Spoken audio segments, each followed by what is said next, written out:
I was driving a police patrol vehicle in a remote area in Yorkshire when I saw the most amazing disc-shaped flying machine. This machine was about 100 metres off the road, above the road. It was glowing white, bright white. It had coloured lights rotating round the underside of it. It had a dome on the top with what appeared to be portholes. It was going at no more than 30 kilometres per hour, but the strange thing was that it was making no sound. It was the most amazing thing I've ever seen. This was no doubt a real UFO. I'm convinced of this. It did not resemble anything that we have which is flying around in the sky. It had an effect on my police car radio. It blanked out the transmissions with a very heavy static effect. The object moved away from us and disappeared into the distance and appeared to land in a forest on a hillside.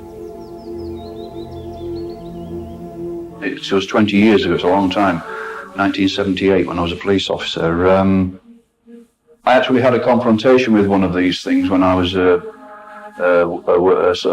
working police officer, and I was on duty one night in 78 when me and a colleague actually had a confrontation with one of these things. Where was this? This was commonly near Skipton in North Yorkshire, and I was driving a police car, he was the observer, and we came round a bend in a country lane, and there was this thing sitting in the air in front of us, and it was absolutely stunning to see. It was a huge disc, about 100 feet in diameter, had a dome on the top of it, with what appeared to be portholes, darkened portholes around the dome.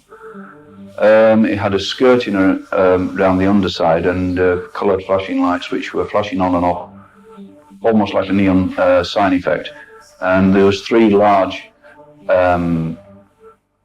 globes or balls protruding from the underside. They were spaced evenly on the underside. I stopped the car and we got out. There was a very, very heavy static had come on the police car radio at that time.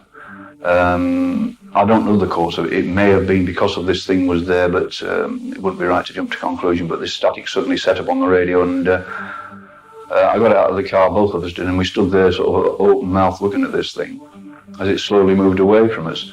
But despite its enormous size, there was no sound coming from the damn thing. The only sound that we heard at that time was where it was displaced in the air when it started to move away from us.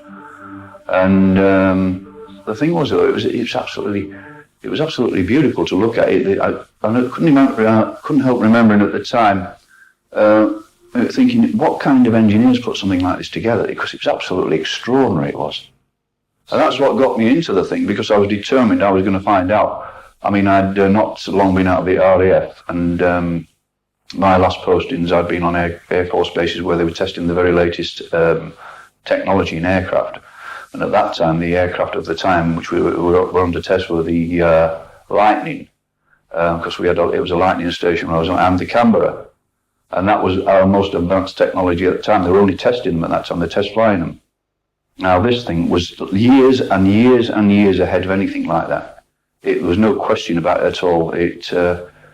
It was something that we hadn't got, and I knew it from the moment I saw it.